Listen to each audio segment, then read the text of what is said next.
आजादी के बाद से सबसे बड़ा क्रांतिकारी कदम यूपीआई।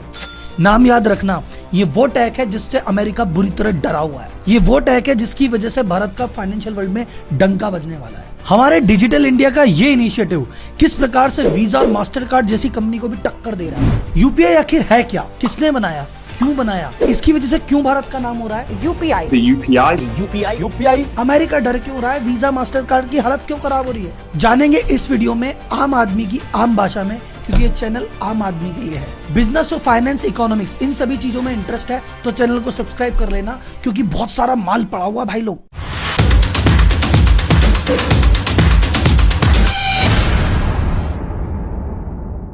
यूपीआई आखिर है क्या? सर यूपीआई एक तरह का पेमेंट मेथड है। आप बोलोगे सर फिर आरटीजीएस है, एनईएफटी है, आईएमपीएस है, ये सब थे तो सही, यूपीआई की जरूरत क्यों हुई? देखो सर, हर सिस्टम एक जरूरत के हिसाब से लाया गया।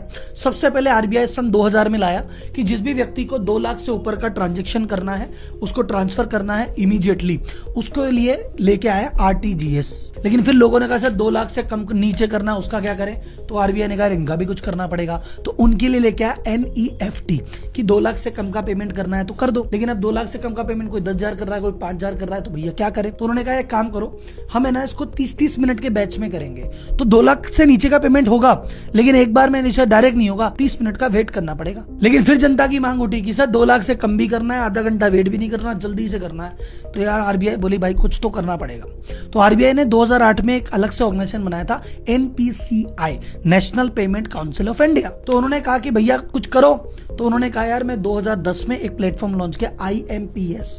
उन्होंने कहा जो मोबाइल में इनकी सिम है इसको बना लेंगे बेस, इसके बेसिस पे ये लोग ट्रांसफर कर सकते हैं। तो आईएमपीएस आने के बाद से आप अपने मोबाइल की मदद से तुरंत 2 लाख से नीचे का ट्रांजैक्शन कर सकते हैं और फटाफट कर सकते हैं। तो आप बोले सर जब सारी सुविधा हो गई तो फिर क्या जरूरत? सर इसमें लिमिटेशन थी। एक, आप मर्चेंट को पेमेंट नहीं कर सकते थे। इस तरह का पेमेंट तो कर रहे हो जैसे अभी करते हो, 10 रुपए का, 20 रुपए का, 50 रुपए का, वो तो नहीं कर सकते थे, स्कैनिंग वाली सुविधा तो थी नहीं। दूसरा, ये सब करने से पहले बेनिफिशियरी भी ऐड करना पड़ता है, उसमें आधे 1 घंटे का टाइम लग जाता है। तो बोला यार फिर कोई ऐसी चीज होनी चाहिए जिसमें बेनिफिशियरी की भी जरूरत नहीं हो और ये जो मर्चेंट है दुकान पे, किराने पे, कपड़े, जूते, इनका सबका पेमेंट करने की व्यवस्था हो जाए। तो यही जो एनपीसीआई बना था 2008 में, जिसने आईएमपीएस का, इसने आईएमपीएस का एक अपग्रेडेड वर्जन लॉन्च किया जिसको हम जानते हैं यूपीआई के नाम से। इसको ब्रेन चाइल्ड माना जाता है कि इसको रघुराम राजन और दिलीप आस्पे करके, दोनों का ब्रेन चाइल्ड है, इन्होंने मिलकर लॉन्च किया था। इसमें अलग क्या है? इसमें अलग ये है कि इसमें आईएमपीएस का अपग्रेडेड वर्जन है, सारी चीजें वही है, लेकिन इसमें इन्होंने कह दिया एक वर्चुअल आईडी बना दी जिसको तुम्हारी यूपीआई आईडी कहते हो। उस आईडी के माध्यम से तुम किसी भी व्यक्ति को तुरंत पेमेंट कर सकते हो, 24/7 कर सकते हो, कोई चार्ज नहीं लगेगा, और मर्चेंट बैंकर किसी को 10 रुपए का जब 5 रुपए का आराम से कर सकते हो। अब सर यूपीआई कब लॉन्च हुआ? 2016 में, और 2022 में तो ताबड़तोड़ है। इंडिया डिजिटल पेमेंट के मामले में वर्ल्ड में नंबर 1 हो गया, महीने में 100 बिलियन से ज्यादा के ट्रांजैक्शन करने लग गया। ये कैसे पॉसिबल हुआ? यूपीआई की वजह से। और यूपीआई इतना पॉपुलर क्यों हुआ? क्योंकि देखो पहली बार 24/7 चलता था, फटाफट पेमेंट करता था, पैसे लग नहीं रहे थे। इसमें फीचर था इंटर ऑपरेटेबिलिटी। ये क्या होता है साहब? आपके पास अगर पेटीएम है तो आप पेटीएम वाले को ही पेमेंट कर सकते थे पहले। अब मान लो आप पेटीएम लेके घूम रहे हो, दुकानदार ने जीपे लगा रखा है, अब क्या करोगे? तो इसने कहा कि इंटर ऑपरेबिलिटी है, कोई दिक्कत नहीं है, तुम भाई साहब चाहे पेटीएम लेके आओ, मेरे पास चाहे गूगल पे हो, तीसरे भाई से चाहे फोन पे हो, आपस में आराम से ट्रांजैक्शन हो जाएगा और 1 भी रुपया नहीं लगेगा। अच्छा, दूसरा देखा जाए तो इसकी किस्मत में ही फैलना था। इसके साथ कुछ ऐसी चीजें हुई, कुछ ऐसी घटनाएं हुई जो शायद प्लान नहीं थी, लेकिन इसको बेनिफिट बहुत फटाफट मिला। ये 2016 में लॉन्च हुआ। इसके थोड़ी देर बाद अगस्त 2016 में फोन पे ने इसको कहा कि मैं यूपीआई कनेक्ट कर लेता हूँ। सितंबर 2016 में जियो आ गया जिसने सबके हाथ में इंटरनेट दे दिया, सबके पास इंटरनेट हो गया, इसमें और बूस्ट मिला। नवंबर 16 में सबसे बड़ा बूस्ट, डिमोनेटाइजेशन हो गया, नोटबंदी हो गई, तो भैया अब तो ऑप्शन ही एक रह गया, तो इससे और बूस्ट मिला। तो यूपीआई को फैलाने के लिए गवर्नमेंट ने एक इंटरेस्टिंग चीज क्या की, गवर्नमेंट ने कहा हमारे भरोसे करेंगे, पता नहीं कब फैलेगा नहीं फैलेगा, भाई साहब पूरी ब्यूरोक्रेसी है।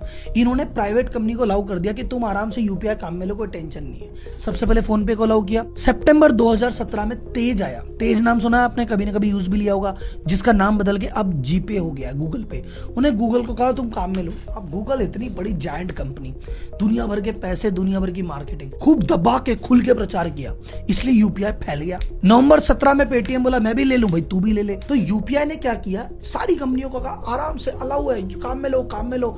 तो जब एक पहले तो गवर्नमेंट प्रचार करती, अब ये सारी कंपनियां मिलकर प्रचार कर रही है, यूज करने में आसान है, फ्री और है, तो भाई साहब फैलना ही था। इसके फैलने की सीमाएं देखो कि यूपीआई के डेली 22 करोड़ ट्रांजैक्शन होते हैं और पर मंथ जो इसकी ग्रॉस मार्केट वैल्यू है 10 लाख करोड़ से ज्यादा की है। अब आप बोलोगे राहुल जी चलो यूपीआई हमने लॉन्च किया, हम काम में ले रहे हैं, अमेरिका की बैठे बैठे क्यों चल रही है? इसका कारण सुनो। अमेरिका फाइनेंशियल वर्ल्ड का शुरुआत से किंग रहा है, ये आपको सबको पता है, क्योंकि इसकी करेंसी डॉलर है जिसका दबदबा है। अच्छा, कई टेक्नोलॉजियां जैसे स्विफ्ट टेक्नोलॉजी है, ये इसके पास है, इंटरनेशनल पेमेंट करना हो तो भी यही काम में लेता है। तो हमेशा फाइनेंशियल पॉलिसी की बात करो, चाहे आईटी की बात करो, चाहे टेक्नोलॉजी की बात करो, इसका दबदबा हमेशा से रहा।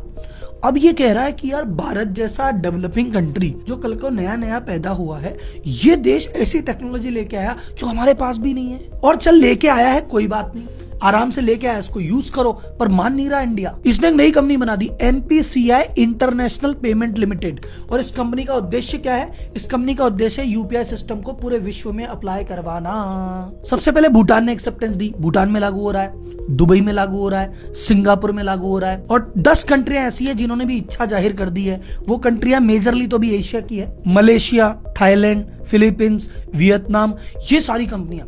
तो आप नोटिस करो, अभी अमेरिका तो हमको एंट्री देगा नहीं, यूरोप में भी आसानी से एंट्री नहीं होगी, लेकिन धीरे धीरे एशियन कंट्रीज में हम छाने लग गए हैं। जापान ने भी इंटरेस्ट दिखाया, और सबसे इंपॉर्टेंट जो सबसे इंटरेस्टिंग बात है, फ्रांस ने भी इंटरेस्ट दिखाया। फ्रांस ने इंटरेस्ट दिखाया, वो वाला एग्रीमेंट हो गया और वहां इंप्लीमेंट हो गया, तो हमको मिल जाएगी यूरोपियन यूनियन में एंट्री, और फिर वहां पे और घुस जाएंगे। अमेरिका तो आसानी से घुसने नहीं देगा, पर यूपीआई का दबदबा होने लग गया है। इसकी दीवानगी आप ऐसे मान लो कि गूगल ने यूएस गवर्नमेंट को लेटर लिख के बोला कि यूपीआई क्या मस्त सिस्टम है यार, अपन भी डेवलप करो। गूगल अमेरिका को कह रहा है भारत से सीखो। इसका हमको क्या फायदा होगा? मान लो फ्रांस ने इसको एक्सेप्ट कर लिया, और अगली बार आप फ्रांस गए, पेरिस घूमने गए, वहां पे आपको अपनी करेंसी कन्वर्ट कराने की जरूरत नहीं है, और आपको फॉरेक्स कार्ड ले जाने की जरूरत नहीं है। आप सीधा मोबाइल लेके जाओ, यूपीआई से ट्रांजैक्शन करो फ्रांस में बैठ के। इससे एक और फायदा, एनवायरमेंट को भी फायदा होगा। बोले क्यों सर? साल में 2 लाख करोड़ से ज्यादा का खर्चा नोट को छापने और मेंटेन करने में आ जाता है, क्योंकि नोट में क्या होता है, कई बार नोट फट गए, कई बार नोट गल गए, या फिर किसी ने नोट पे लिख दिया सोनम गुप्ता बेवफा है, तो नोट खराब हो गया। तो इन नोटों को बदलने में, मेंटेन करने में भैया बहुत पैसा लगता है। यूपीआई हो जाएगा तो इन नोटों की छपाई कम हो जाएगी, तो कॉस्टिंग बचेगी, तो वो कॉस्टिंग जो है इस टेक्नोलॉजी को डेवलपमेंट करने में काम आ जाएगी। अब आप बोलोगे सर जी वीजा और मास्टर कार्ड क्यों चिड़े हुए हैं? अमेरिका की गवर्नमेंट का तो समझ में आता है कि इज्जत की बात हो गई। वीजा मास्टर कार्ड इसलिए चिड़े हुए हैं, आपको पुराने जमाने में लेके चलता हूँ। पहले नए नए एटीएम खुलने लगे, आपके पास अगर आईसीआईसी बैंक का एटीएम है तो भाई साहब आपको आईसीआईसी के एटीएम में ही जाना पड़ेगा, वहीं से पैसा निकलेगा, आप एचडीएफसी से निकाल नहीं सकते। ऐसा क्यों होता था? आईसीआईसीआई वाला कह रहा है कि भैया मेरा एचडीएफसी से लड़ाई चल रही है, कंपटीशन है, कि मेरा जो डेटा है वो मैं एचडीएफसी को थोड़ी दूंगा, जाके तू ही निकालेगा।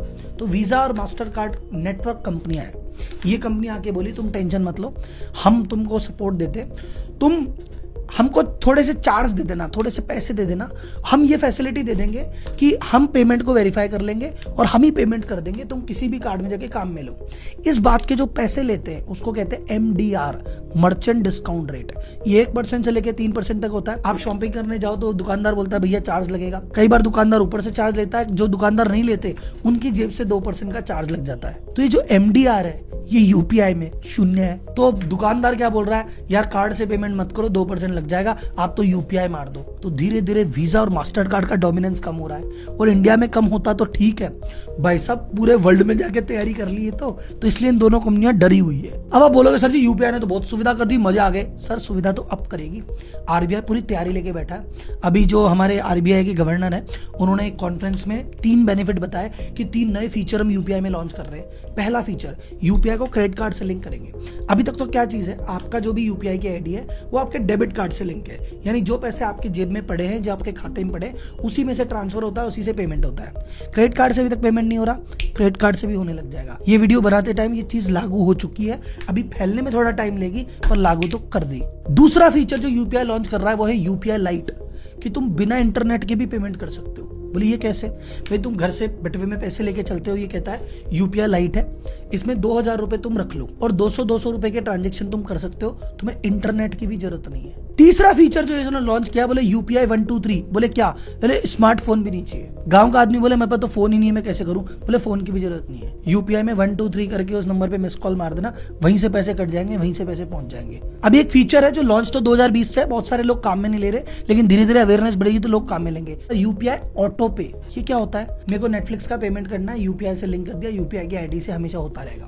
बैंक का ईएमआई है, होती रहेगी भाई साहब। कुछ भी तरह का ऑटो पे करना है जो मंथली इंस्टॉलमेंट जानी है, यूपीआई के माध्यम से जा सकती है। यूपीआई में सब अच्छा है क्या, खराब नहीं है क्या? सर खराब ये है कि हमने इंफ्रास्ट्रक्चर जिस हिसाब से इसको डेवलप किया था ना कि यूपीआई में ये वाली चीजें हम करेंगे, ये तो उससे कई गुना तेजी से फैल गया। तो अभी इंफ्रास्ट्रक्चर पे बहुत कुछ काम करना बाकी है और उसकी टेक्नोलॉजी को डेवलप करने में भी यूपीआई को स्मूथ होने में थोड़ा टाइम और लगेगा। तीसरा, अभी इसको यूपीआई को जनता ने बहुत ज्यादा पॉपुलर कर दिया क्योंकि ये चीज फ्री थी और उसके कन्वीनियंट थी, लेकिन अभी भी बैंक्स वगैरह जो है इसको खुल के प्रमोट नहीं कर रही क्योंकि बैंक्स कह रही कोई फायदा तो मिल नहीं रहा। पहले तो क्या कहीं ना कहीं से कुछ ना कुछ मिल जाता है तो क्या प्रचार करने में अच्छा लगता है कि कुछ फैलाएंगे तो कमाई होगी। अब बैंक कह रही कमाई वमाई तो हो नहीं रही, 0% एमडीआर है, कुछ मिलता तो है नहीं तो क्यों करें। तो अभी खुल के प्रमोशन इसका हो नहीं रहा। अगर इस पे छोटा मोटा फीचर कुछ लगा दिया, 10-20 रुपए की कमाई, या गवर्नमेंट ने कुछ जुगाड़ कर दिया, फिर देखना कैसे रॉकेट बनता है। तो ये तो थी यूपीआई की कहानी।